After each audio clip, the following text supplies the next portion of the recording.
been a long time since I've been this excited about Destiny 2, and I think it's kind of a turning point for many players and many fans of the series because Shadowkeep on the horizon keeps dropping so many interesting little tidbits, whether it's that new race that has been teased, if that leak is truly true, the new Gamescom information that came out, the director's cut blog post from Luke Smith, cross-save, the new emphasis on building the RPG side of the game, obviously the divorce of Activision from the title moving forward, and that really colors a complete paradigm shift in the thinking about Destiny 2 and what it can actually be.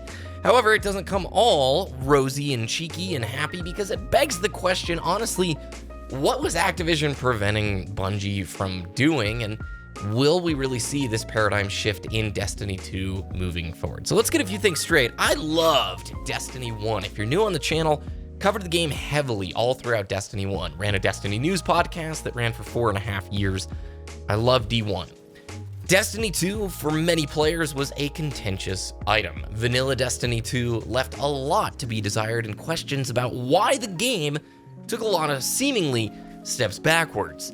Over the course of the next 2.5 years, we saw Destiny 2 evolve and improve, and frankly, last year's Forsaken expansion was phenomenal. I loved my time with Forsaken, and the last year of Season Pass content, I've seen a radical transformation in the style of content that Bungie has been delivering, and it seems like the game has really improved. But it never was enough to bring me back in the way that I loved Destiny 1.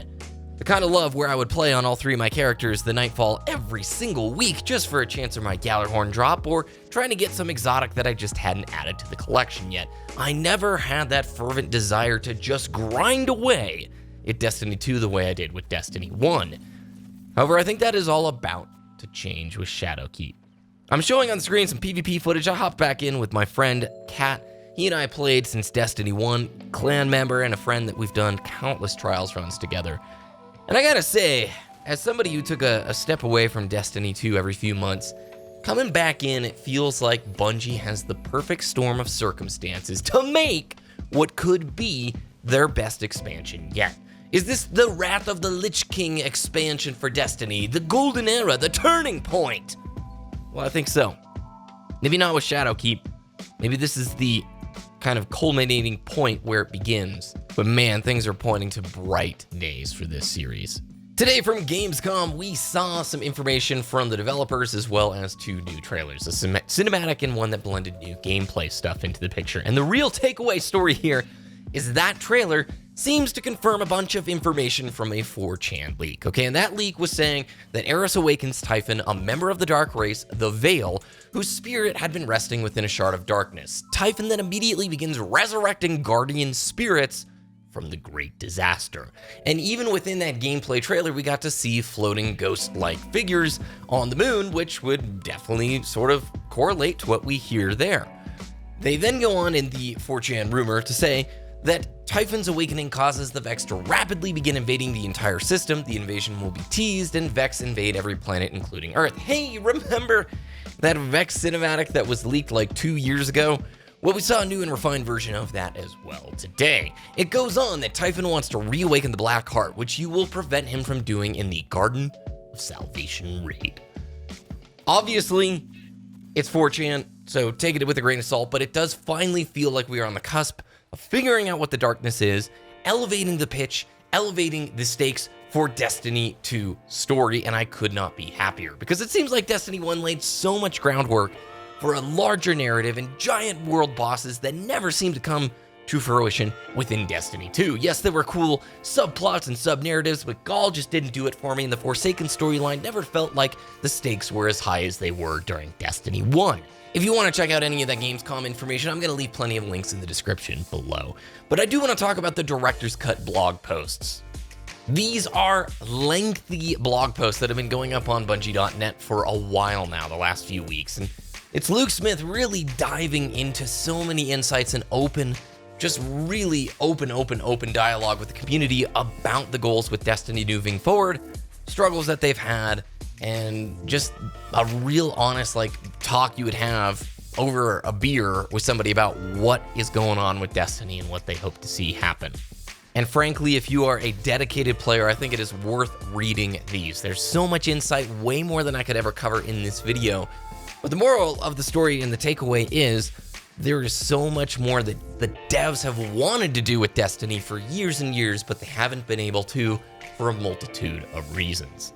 Now, they can't really get too much into the weeds on what those reasons are, and for me, it leaves open a huge question about how much of this was actually Activision roadblocks and how much of it is just the challenge of game development and not knowing the identity of your game.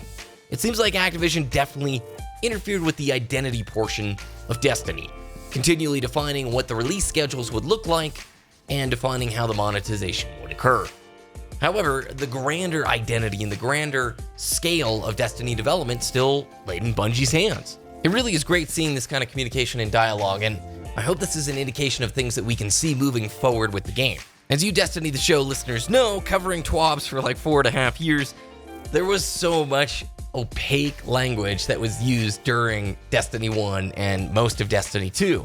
My takeaway really from reading these posts is that the RPG emphasis of Destiny moving forward alongside cross-save is going to transform this title. It's going to transform its popularity, and honestly, I think just breathe 5 years more of life into Destiny.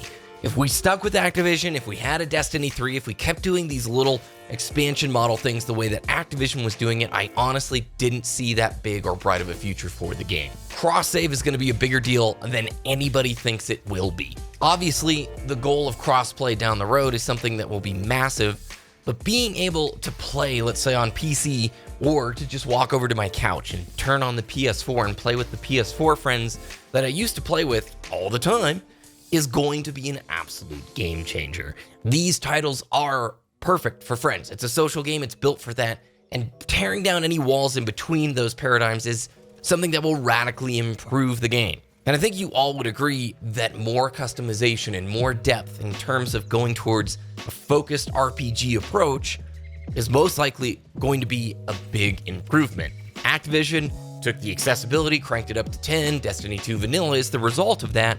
It ultimately didn't give a lot of build diversity, didn't give a lot of replayability, and frustrated the hardcore player base. As long as Bungie can strike a balance between offering hardcore players a good experience while still ushering in new folks, that I think Shadowkeep and the future of Destiny 2 is super duper bright. I opened the video by asking the question, what was Activision Publishing holding Bungie back from? And I'm really curious what you guys think about this. To me, I obviously believe that Activision was a super iron fist when it came to communication. I don't think these director's cut posts would ever get detailed under Activision PR ownership. So I think communication will be improving now that they're gone, but in terms of game development, other than release schedule, like I mentioned, I don't know what Activision's influence really was. I can speculate just as you can, but I want to hear what you think down in the comments below. If you enjoyed this video, please let me know with a thumbs up. If you're excited for Shadowkeep, shout out in the comments below. Subscribe to the channel, hit the alarm bell, do all those YouTube things, follow me on Twitter, and have a really good rest of your day.